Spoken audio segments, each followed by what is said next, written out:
Hi, I'm Tim. Welcome to Watchbox, and thanks for logging on. If you love this watch, email me, tmosso@thewatchbox.com.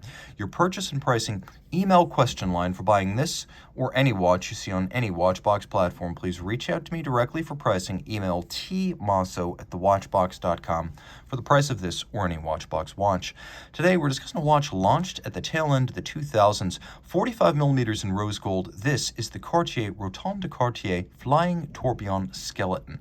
In rose gold, the watch is 45 millimeters in diameter, 12.4 millimeters thick. It's 50.5 millimeters from lug to lug, with a broad 24 millimeter spacing between the lugs.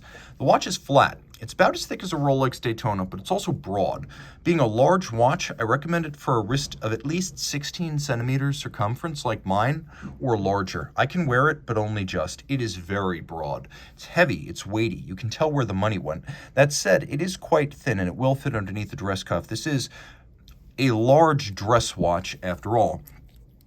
Taking a look at the strap, you can see it is a very thick-cut piece of leather. Large, rectangular scale alligator leather, semi-gloss in black with a monotone stitch and a very broad folded edge. You can see there's a ton of bolstering to thicken the strap. On the underside, it's calfskin. It is a brand new Cartier factory strap, and it uses a crimping deployant clasp based on the original 1909 Louis Cartier folding clasp design. So here's the thing about Louis Cartier. He created the world's first deployant clasp. It looked a lot like this one. And I will pop this one open so you can better enjoy its tech specs and details.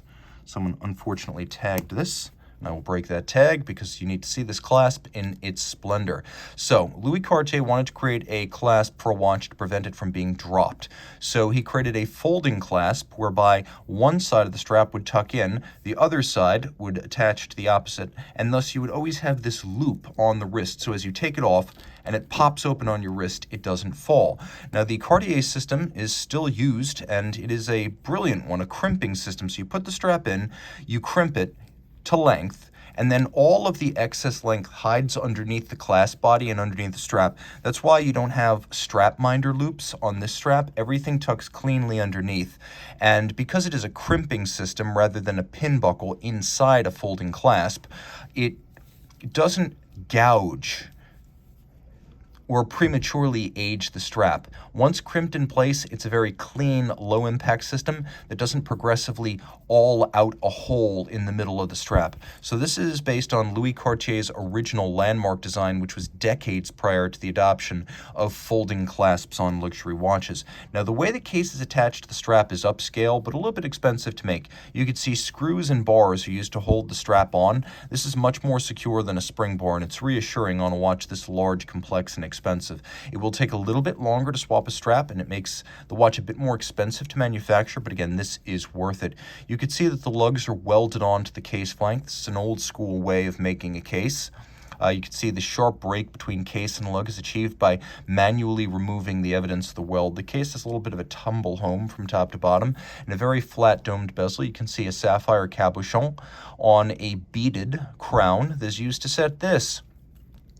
A watch with a 1-minute flying tourbillon that has no upper bridge to block your view of the black polished Cartier C logo, the stud holder, and the regulator. Now, the dial itself is one and the same as the skeletonized Cartier caliber 9453MC. You can see it features the Geneva hallmark, and this is a 100-piece limited edition from back in 2010.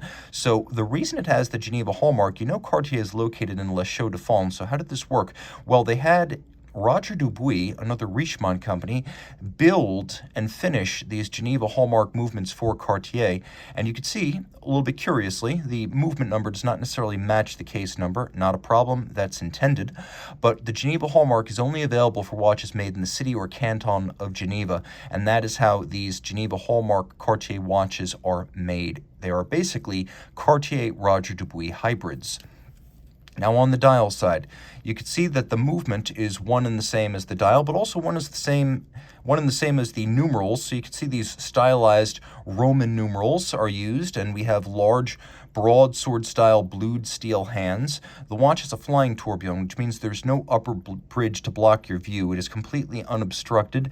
It beats away at 21,600 vibrations per hour.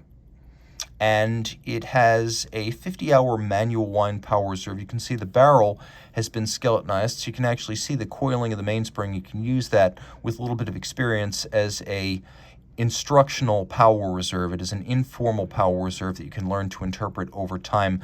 The watch is 30 meters water resistant, and as you can see, it's beautifully finished to a higher standard than you'll find on other Cartier watches. In particular, the tourbillon structure, both the cage and the carriage, and then the mountings for the keyless works and the motion works. You could see the keyless works with the clutching system moving around. All those parts are steel. They're satinated on their top and beveled on their edge. And then you can see the motion works in action at center. They actually drive the hands. A beautiful and rare ultra haute de gamme watch from Cartier. This is the Rotonde de Cartier Flying Tourbillon Skeleton. Reach out to Team Mosso at thewatchbox.com for pricing details.